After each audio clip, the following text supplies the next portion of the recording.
Assalamualaikum warahmatullahi wabarakatuh. Perkenalkan, nama saya Yustina Nuraini dengan nomor induk mahasiswa 4120 4720 118082. Pada kesempatan kali ini, saya akan mempresentasikan hasil review jurnal enzimologi yang berjudul Produksi dan Karakterisasi Enzim Selulase Ekstrakasar dari bakteri yang diisolasi dari limbah rumput laut. Review ini bersumber dari Jurnal Teknologi dan Industri Pertanian Indonesia atau JTIP volume 6 nomor 3 tahun 2014, jurusan Teknologi Hasil Pertanian Universitas Syah Kuala.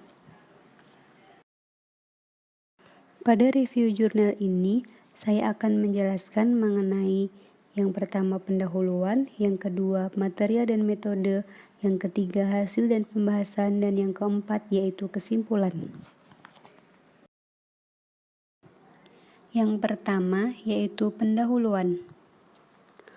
Perkembangan industri berbasis hayati dengan memanfaatkan senyawa biologi seperti enzim yang berasal dari mikroorganisme seperti bakteri dan kapang terus ditingkatkan di berbagai negara. Salah satu sumber isolat bakteri penghasil enzim yaitu limbah hasil pengolahan rumput laut. Pengolahan agar-agar memanfaatkan rumput laut jenis Glacilaria sp. Berbagai industri rumput laut yang dilakukan menghasilkan limbah sekitar 65 sampai dengan 75% dari bahan baku segar yang diolah. Peningkatan pengolahan rumput laut Glacilaria sp menjadi agar-agar dapat menimbulkan masalah pencemaran karena limbah selulosa tersebut sangat sulit larut dalam air. Salah satu alternatif yang dapat dilakukan ialah dengan mengisolasi bakteri dari limbah rumput laut. Bakteri yang hidup pada limbah ini diduga dapat menghasilkan enzim yang dapat menguraikan limbah selulosa menjadi sumber nutrisi untuk pertumbuhannya. Enzim yang dihasilkan oleh bakteri tersebut diharapkan dapat menghidrolisis limbah selulosa menjadi glukosa. Glukosa merupakan bahan untuk fermentasi dalam memproduksi bioetanol, sehingga pemanfaatan limbah selulosa dan bakteri penghasil enzim penghidrolisis selulosa dapat memberikan peluang pada pengembangan bioenergi.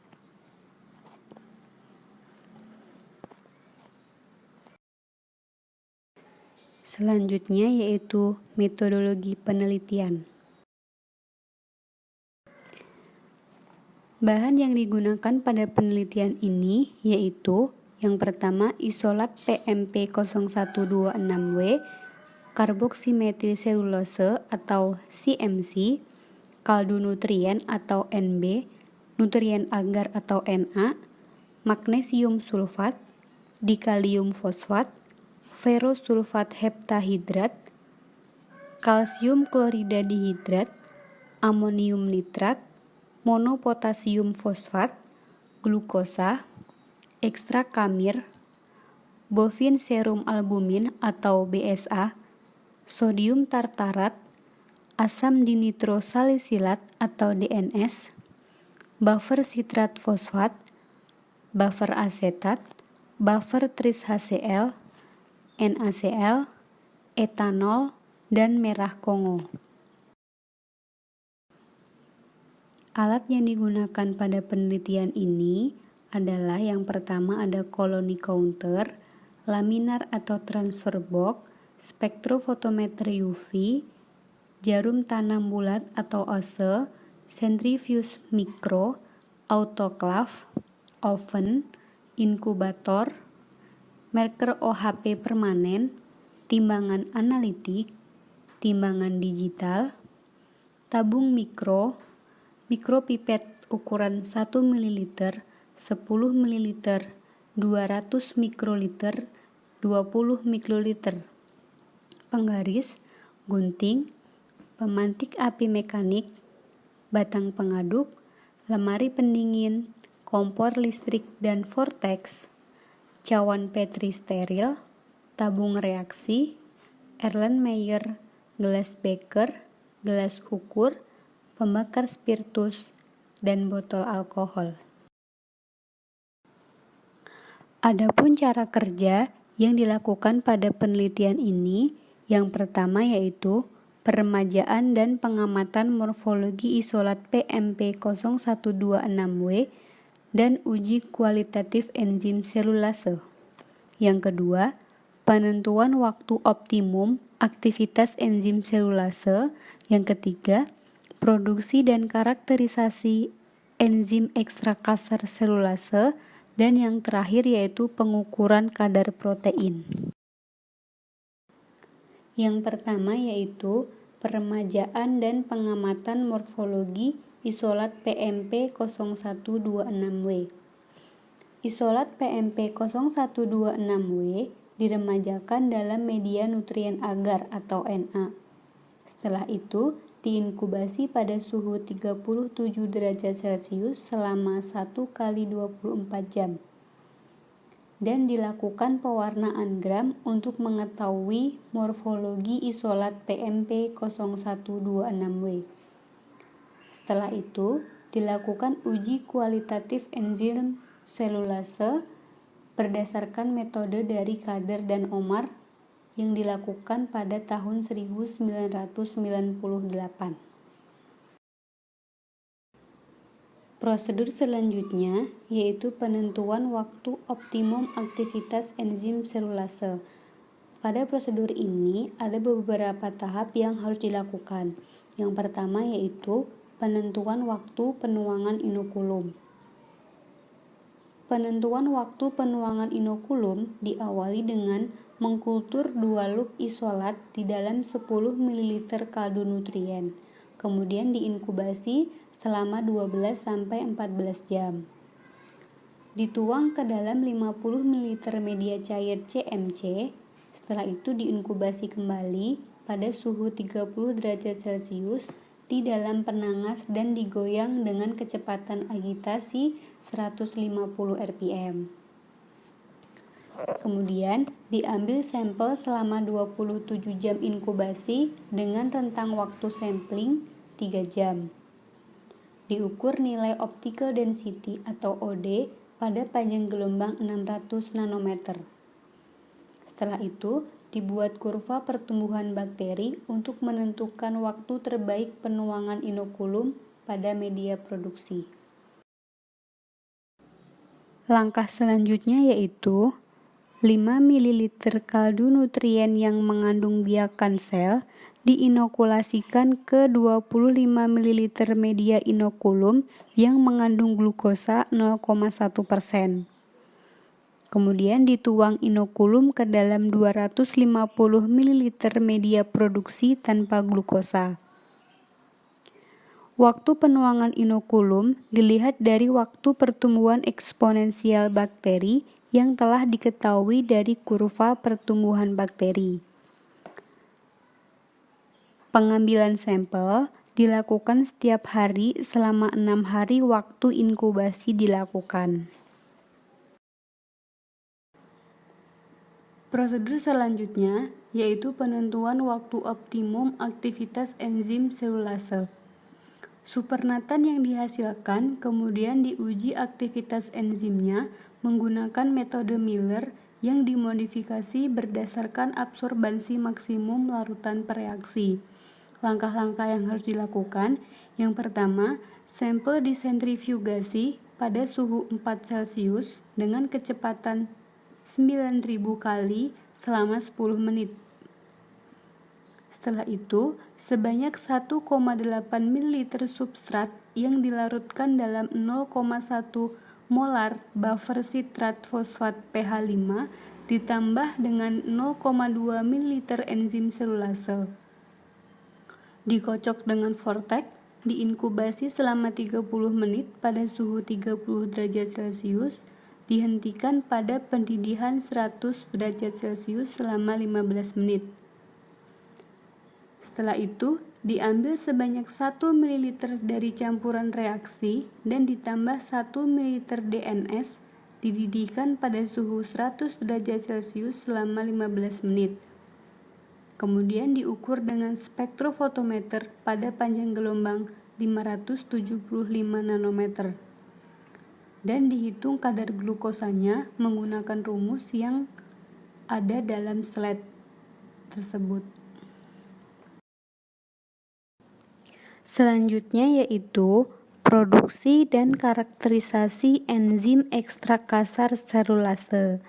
Langkah-langkah yang harus dilakukan: enzim selulase dipanen pada hari optimum aktivitas selulase tertinggi. Dipisahkan enzim selulase ekstrak kasar dari pelet bakteri dengan cara disentrifugasi. Kecepatan yang dipakai yaitu 10.000 kali selama 15 menit dan dengan suhu 4 derajat Celcius. Setelah itu, dikarakterisasi enzim selulase meliputi pH optimum.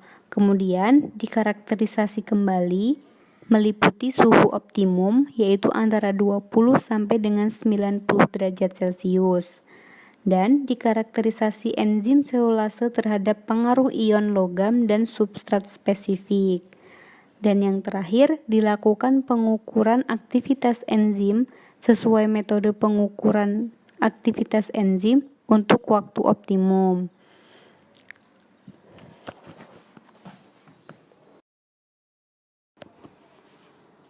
Prosedur selanjutnya yaitu pengukuran kadar protein. Enzim merupakan suatu protein di mana sangat diperlukan dalam pengukuran enzim untuk mengetahui berapa besar aktivitas enzim yang dihasilkan oleh protein enzim tersebut. Pada penelitian ini, pengukuran kadar protein dilakukan menggunakan metode Bradford. Metode Bradford adalah suatu metode untuk mengukur konsentrasi protein total secara kolorimetri dalam suatu larutan. Digunakan pewarna komasi brilliant blue atau CBB yang berikatan dengan protein dalam suatu larutan yang bersifat asam, sehingga akan dihasilkan warna biru. Kemudian diukur absorbansinya pada panjang gelombang 595 nanometer. Selanjutnya, kadar protein ditentukan dengan membandingkan absorbansi enzim selulase dengan kurva standar. Nah, untuk pembuatan kurva standar itu sendiri menggunakan bovine serum albumin atau BSA pada kisaran 0,1 sampai dengan 1 mg per mililiter dengan panjang gelombang 280 nanometer. Selanjutnya yaitu hasil dan pembahasan. Yang pertama yaitu isolat PMP0126W. Isolat PMP0126W merupakan salah satu isolat koleksi dari BBP4BKP yang diisolasi dari limbah pengolahan rumput laut menjadi agar-agar. Secara morfologis, isolat ini mempunyai bentuk koloni putih, tergolong ke dalam bakteri gram positif dan berbentuk batang. Setelah dilakukan inkubasi selama 5 hari, terbentuk zona bening di sekitar koloni bakteri. Dan indeks selulotik yang dihasilkan sebesar 0,8. Dapat kita lihat pada slide itu merupakan penampakan dari isolat PMP0126W dengan perbesaran 1000 kali. Luas zona bening yang dihasilkan bergantung pada konsentrasi CMC dan agar-agar yang digunakan. Semakin banyak CMC dan agar-agar, maka akan menyebabkan pori-pori mengecil sehingga enzim selulase sulit melewati pori-pori, dan hal tersebut dapat menghambat proses degradasi. Selanjutnya yaitu hasil dari pengukuran kurva pertumbuhan isolat PMP0126W. Waktu terbaik penuangan starter ke dalam media produksi yaitu setelah waktu inkubasi 3-6 jam. Karena pada waktu inkubasi tersebut, fase logaritmik isolat PMP0126W menghasilkan 9,4 sampai dengan 9,8 log 10 CFU per mililiter. Seperti dapat kita lihat grafik atau kurva pertumbuhan isolat PMP 0126W antara waktu dan log sel. Laju pertumbuhan bakteri pada fase logaritmik antara 3-6 jam waktu inkubasi digunakan sebagai penentuan waktu terbaik untuk penuangan media produksi. Hal ini dilakukan agar isolat tidak membutuhkan waktu lama untuk fase adaptasi di dalam media produksi, sehingga diharapkan produksi enzim selulase akan berjalan lebih cepat. Selanjutnya yaitu hasil dari optimasi enzim selulase PMP 0126W.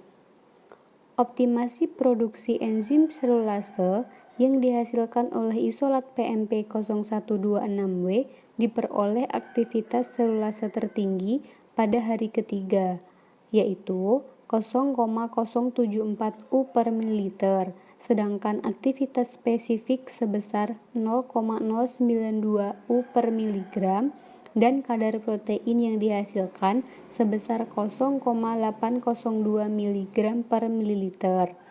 Dapat kita lihat kurva pada slide antara waktu dan aktivitas selulase serta aktivitas spesifik.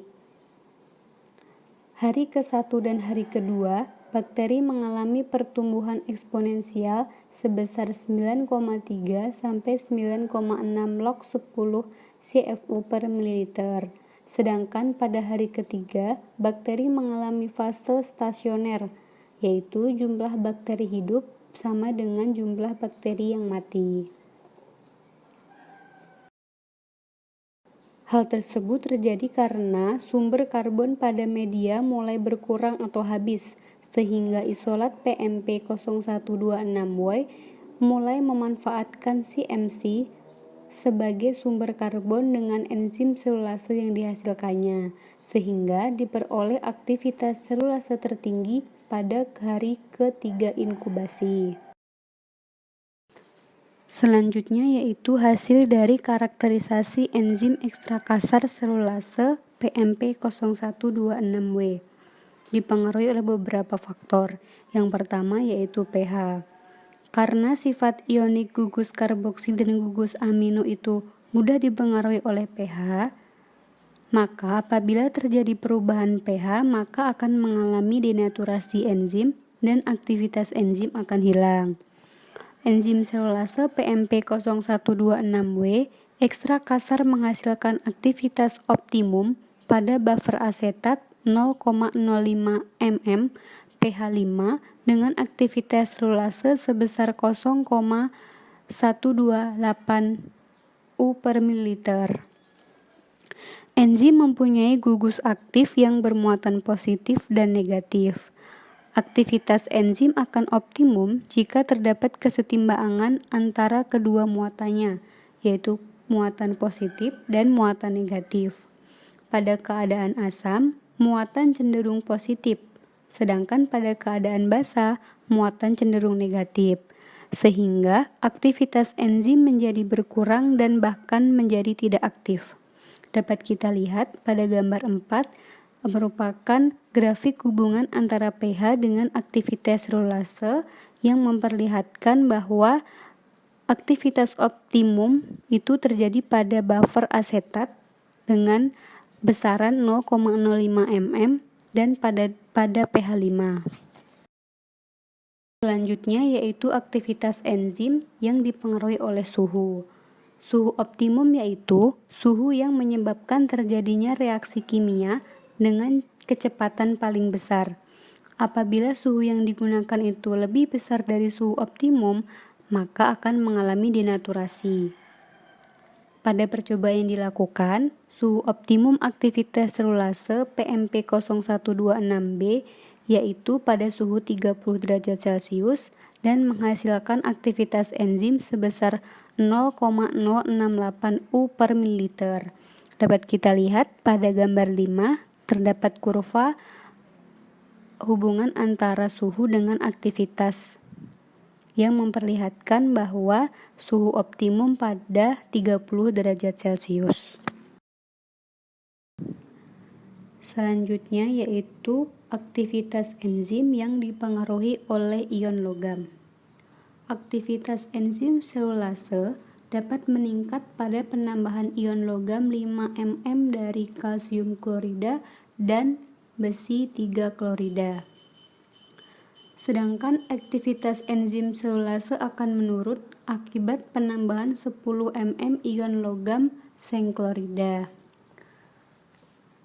sehingga menghasilkan aktivitas sebesar 0,085 U per mililiter, 0,079 U per mililiter, dan 0,042 U per mililiter. Jika dibandingkan dengan aktivitas selulase kontrol sebesar 0,064 U per mililiter. Pada gambar 6 dapat dilihat kurva atau pengaruh penambahan logam 5 mm dan 10 mm terhadap aktivitas selulase PMP0126W. Selanjutnya yaitu substrat isolat PMP0126W.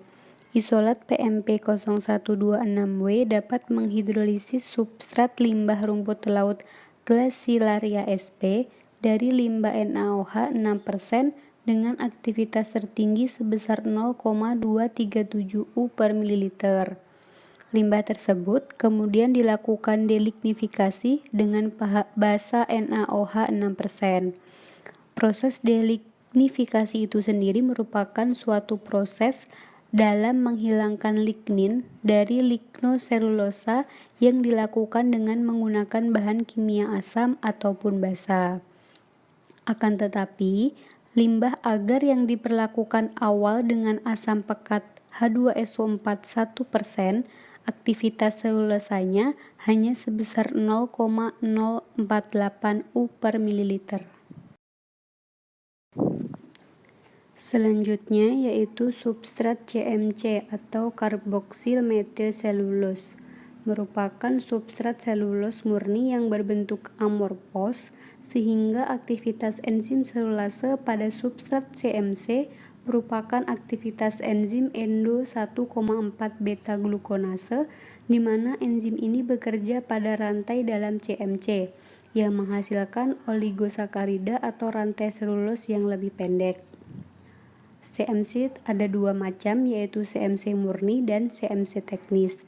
Pada penelitian ini, aktivitas enzim selulos pada CMC murni lebih besar, yaitu 0,157 U per mililiter, sedangkan aktivitas enzim selulos pada CMC teknis lebih kecil, yaitu 0,153 U per mililiter.